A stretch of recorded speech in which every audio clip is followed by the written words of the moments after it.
ತೂಗು ತೊಟ್ಟಿಲಲ್ಲಿ ನನ್ನ ನಿಟ್ಟರಲ್ಲ ತಿಪ್ಪೆ ತೊಟ್ಟಿಯಲ್ಲಿ ನಾನು ಏನು ಪಾಪ ಮಾಡಿದೆ.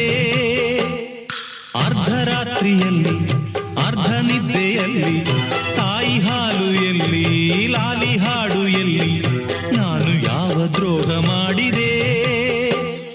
ಭೂಮಿಯ ತುಂಬ ಅನಾಥರೆಂಬ ಕೋಟ್ಯಾನು ಕೋಟಿ ಕೂಗು ಇದೆ.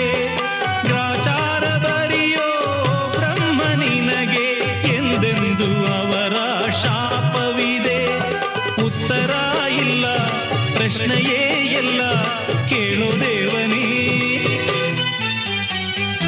ಅನಾಥ ಮಗುವಾದೆ